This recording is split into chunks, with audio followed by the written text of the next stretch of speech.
Hello दोस्तों, welcome to our YouTube channel. आज हम जानेंगे इनकम टैक्स फाइलिंग कैसे करें। शायद आपको पता होगा दोस्तों कि 7 जून 2021 से इनकम टैक्स पोर्टल पूरी तरह चेंज हो चुका है। तो इस नए पोर्टल में इनकम टैक्स फाइल कैसे करें, चलिए आज हम जानते हैं। पूरी तरह से अंत तक इस वीडियो के साथ बने रहे तो ही आपको पता चलेगा। एक भी स्टेप मिस कर देंगे तो कुछ सेक्शन छूट जाएंगे। तो चलिए दोस्तों शुरू करते हैं। दोस्तों ये रहा इनकम टैक्स पोर्टल का नया वेबसाइट और ये है उसका लॉगिन पेज। सबसे पहले हमें लॉगिन करना होता है। तो लॉगिन करने का पेज खुलते ही सबसे पहले पैन कार्ड डालें, उसके बाद कंटिन्यू करके पासवर्ड डालें। पासवर्ड डालने के बाद भी नीचे कंटिन्यू का बटन देखने को मिलेगा।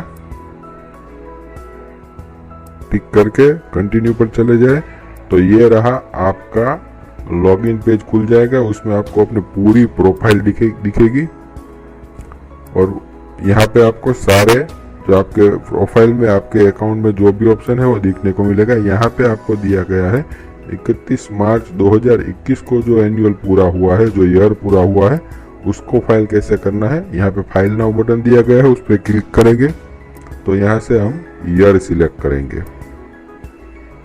नीचे के जो दो मेनू है, सिलेक्शन टाइप और दूसरे कुछ जो मेनू है, वो सारे के सारे डिसेबल ही रहेंगे। सीधे हम कंटिन्यू पे चले जाएंगे।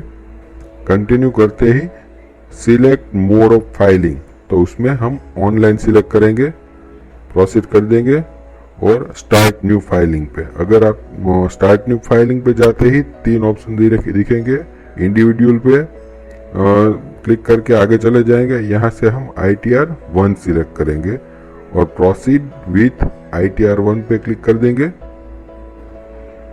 देखिए अब ITR फाइल होना शुरू हो चुका है। तो लेट्स गेट स्टार्टेड पे क्लिक करते ही ये यहाँ पे आपको दिखाया गया है देना है reason for income tax filing.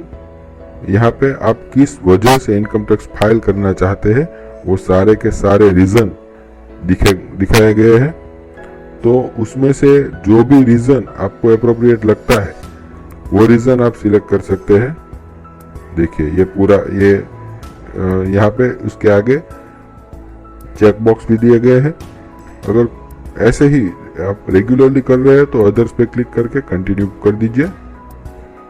Continue करने पर अब यहाँ पे step by step income tax file होना शुरू हो जाएगा। तो पहला स्टेप है पर्सनल इंफॉर्मेशन और सारे के सारे स्टेप के बाद एक छोटा सा एरो बटन दिया गया है। तो उस एरो बटन पे देखिए, यहाँ पे एरो बटन पे हमें क्लिक करना है और क्लिक करते ही सबसे पहला जो ऑप्शन है वो पर्सनल वो खुल गया है। यहाँ से आप जो आपकी सर्विस का टाइप क्या है और फाइलिंग सेक्शन है और दूसरे जो ऑप्शन है वो आप सिलेक्ट कर सकते हैं। वो सिलेक्ट करके यस नो जो भी आता है, रेडियो बटन है, चेक बॉक्स है, वो सिलेक्ट करना है। नीचे हमें दिया गया है बैंक डिटेल्स। रिफंड जिस बैंक में आता है वो बैंक की डिटेल यहाँ पे होगी। देखिए वो डिटेल हम दूसरा बैंक ऐड कर सकते हैं। जो एग्जिस्टिंग बैंक है वो हम एडिट कर सकते हैं, व्यू कर सकते हैं। सही है तो उसे इनेबल करके कंफर्म कर दीजिए। अब यहाँ पे हमारा पहला स्टेप पूरा हो चुका है, कंफर्म हो चुका है। अब है दूसरा स्टेप।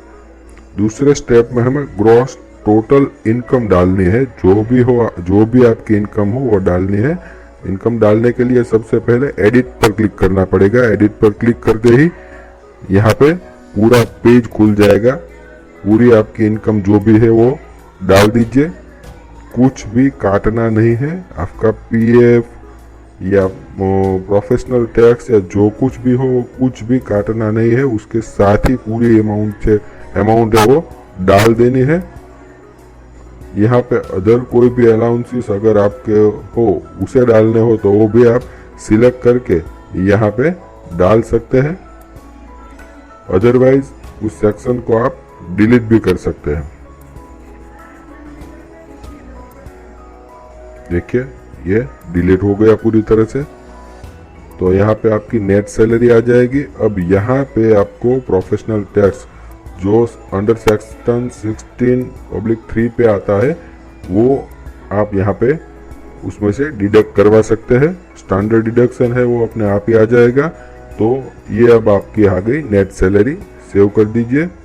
सेव करते ही ये देखिए कंफर्म भी करना पड़ेगा, जरूरी है। अब एक्सटेम्प इनकम पे कुछ अगर आपको एक्सटेम्प करना हो तो यहाँ से ऐड डिटेल्स डालकर आप कर सकते हैं।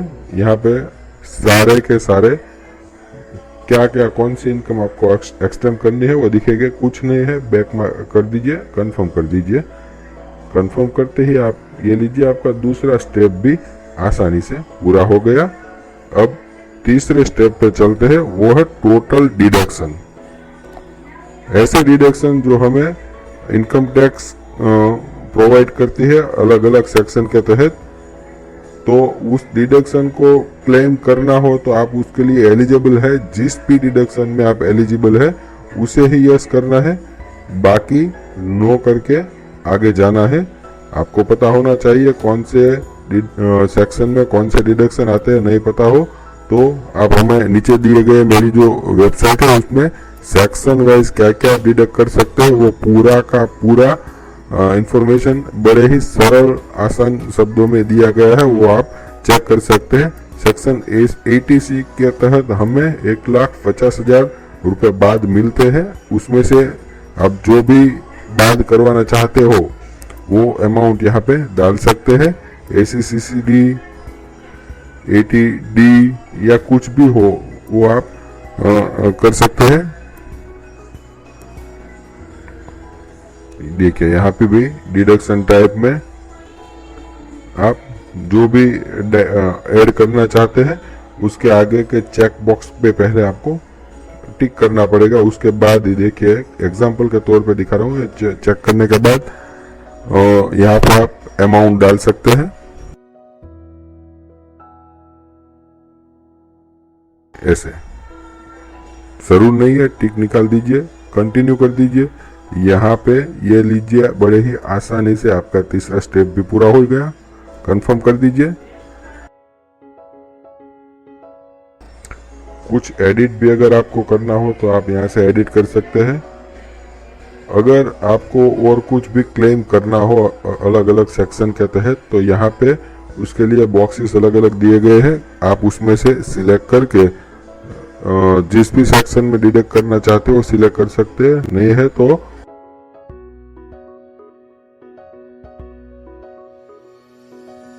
कंफर्म करके आगे चले जाइए। यहाँ पे है चौथा ऑप्शन टैक्स पेड। ये आपने जो पूरी अभी डिटेल हमने डाली है उसके कैलकुलेट करके इनकम टैक्स डिपार्टमेंट हमें बताएगा कि हमें कितना टैक्स पेड करना है, कितना हमने पेड किया है। और एक यहाँ पे अगर कुछ भी नहीं है तो कंफर्म कर दीजिए, आगे चले जाएंगे। टोटल टैक्स लायबिलिटी, तो उसमें भी हमें अपनी पूरी समरी देखने को मिलेगी कौन कौन से हमने ऐड किए हैं। कंफर्म कर दीजिए। ये लीजिए हमारे 5 स्टेप पूरे हो गए। अब प्रोसीड पे क्लिक करना है।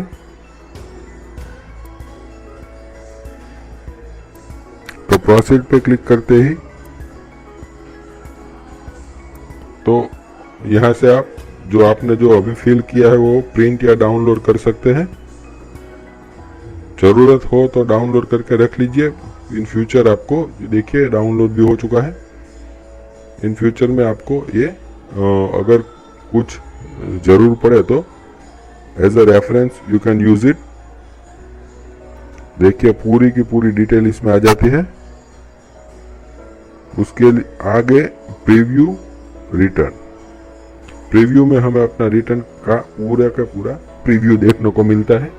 और यहाँ पे हमें उसके सबमिट जो करना होता है उसका सबमिट का ऑप्शन भी आता है। तो सबसे पहले हमें अपना नाम लिखना होता है बॉक्स में, फादर का नाम लिखना होता है।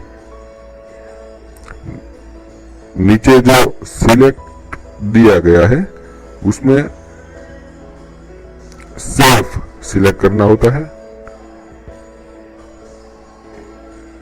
पूरा चेक बॉक्स सब कुछ चेक करके देखिए यहाँ चेक करना पड़ता है, उसके बाद ही हम आगे बढ़ पाते हैं। प्रोसीड टू प्रीव्यू पे क्लिक कर देना है और प्रोसीड प्रीव्यू पे क्लिक करते ही हमारा पूरा का पूरा प्रीव्यू है वो हमारे सामने आ जाता है। सभी डिटेल आप चेक कर सकते हैं। देखिए ये पूरा का पूरा फॉर्म फिल होकर बड़े ही इजीली हमारे सामने आ चुका है। तो यहाँ पे प्रोसीड टू वैलिडेशन पे क्लिक करते हम उसे वैलिडेट करा सकते हैं। वैलिडेशन में अगर ऐसी एरर आती है तो आप उसमें जाके, ये वो डायरेक्ट लिंक ही दी गई होती है, उस पर क्लिक करके यहाँ पे आपको सिलेक्ट करना होता है। अगर आपने कोई सीनियर सिटीजन है और उसके लिए अगर आपने कोई इंश्योरेंस लिया है 80D के तहत, वो क्लेम करवा सकते हैं। अदरवाइज नो पे क्लिक करके हम आगे बढ़ सकते हैं। देखिए यहाँ ये दो एरर जो थी दोनों पे हमने नो कर दिया। सेव करके आगे चले जाएंगे तो फिर से जो था वो हमारा पेज आ चुका है, जहां पे हम थे वहीं पे आ चुके हैं। अब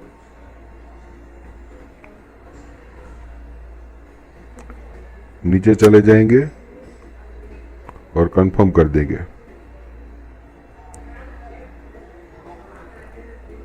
देखिए सभी कंफर्म हो चुके हैं, प्रोसीड कर देंगे। फिर से प्रीव्यू रिटर्न पे चले जाएंगे, फिर से हमें प्रीव्यू देखने को मिलेगा और फिर से हमें प्रोसीड टू वैलिडेशन करना होगा।